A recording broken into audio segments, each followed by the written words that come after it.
Welcome to another edition of Death or Glory. Today we're sitting down with one-time Sex Pistol, rich kid, and current Philistine and international swinger, Mr. Glen Matlock. Also joining us is James Stevenson, member of the UK punk band Chelsea and 72% of all other bands. Glen, when did you leave the Sex Pistols in Early 77. Early 77. So you were in the Sex Pistols for... Well, right from the beginning. Right from the beginning. Before they was called the Sex Pistols. And what were they called before that? Dave wasn't sure. It was either the Swankers or Strand. Like to the Strand. He was just learning to play then. They always thought I was a better player, but I was about 2 weeks ahead of Steve Jones on the guitar. There was this other guy in the band called Wally Nightingale. And Steve was a singer originally. And we just was getting it together. Right. But that was from about late 74. Oh, in 74 is when it started coming together. Late 74, yeah. Almost 75. Yeah. Interesting. I didn't realize it started that far back. Yeah, everybody thinks it was an overnight success. It was some donkey work. See, it was in the days before the internet. Right. Where you had a bit of time to do your homework and make some mistakes. And nobody put it on YouTube. No, well, exactly. Right. You know, But the Pistols, I mean, back at that, you guys hardly ever did gigs. you did.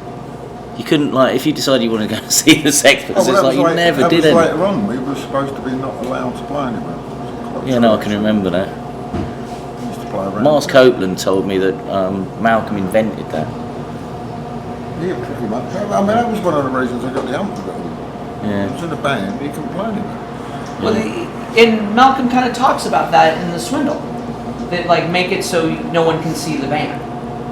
You know, that was part of the grand design. So Yeah, that was always. It's like, you know, there's not that much footage of Zeppelin because Peter Grant had the same philosophy, which is a shame because now apparently they did loads of great gigs that, you know, it's not been saved for posterity. So. Right, which is... And the Pistols was kind of like that. Who played bass on... Did you play bass on the record? Not all of it, no. Play on the early singles and stuff, but you know, my claim to fame is a lot of my material. Oh, Not all absolutely. of it, but you know, the first 3 singles, I think, I had a big hand in. Did Steve play a lot of bass on it? Steve played that. Yeah. I mean, my whole... I wouldn't particularly call it baseball. my whole impression of you and Sid is Sid looked the part, but you're the musician. You don't look too good these days. Absolutely. And so, I mean, I don't know if that's a misconception. No, but that's probably about right. I mean, I think Sid played into Malcolm's hands. You know, he was the perfect foil for his kind of media exercise kind of. I think there was 2 bands. There was a band when I was in it, which was like a band by the kids for the kids, akin to the early Who or something like that, and then it became this sort of cartoon strip band. what was your favorite gig that you ever played?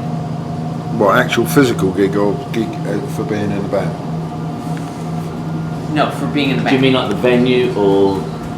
Either, whatever stands out in your mind of like... I remember doing, first time I come to the States, I was playing with Iggy Pop, and we played at the Palladium in New York on Halloween. We were supported by the Cramps. We didn't really have Halloween in England back then, nobody kind of went for it. They do a bit more now. The whole audience was in fancy dress, and backstage was Debbie Harry dressed as a witch. That was a fantastic night, that was great. And some Pistol shows, we did Shepherd's Bush Empire was it called one. Did you That was remember good. that one? It was really good. Yeah. I used to always love playing when the marquee, the original marquee, was on Wardour Street.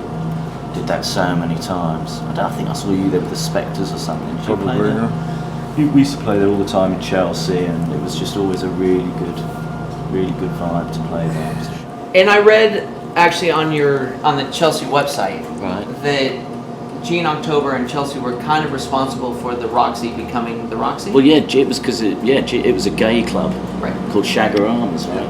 Shagaramas. So That's the best name for a gay club I've ever heard. So yeah, I never went there either. I went past But it. Gene obviously used to frequent the place, and he convinced the manager of the club to put punk rock on, or to put bands on. And Gene at the time, the Chelsea lineup was Billy Idol on guitar, and Tony James on bass, and John Tower was playing drums, and they obviously split and became Generation X. But the first ever gig at the Roxy was that version of Chelsea, and because Gene talked the manager into it. How? I guess he. The mind boggles. Yeah, there's some behind the closed door negotiation on that one. Yeah. I'd like to thank you guys for coming down today. Okay. Appreciate it. Have a good time. Thanks for Thank having you. us.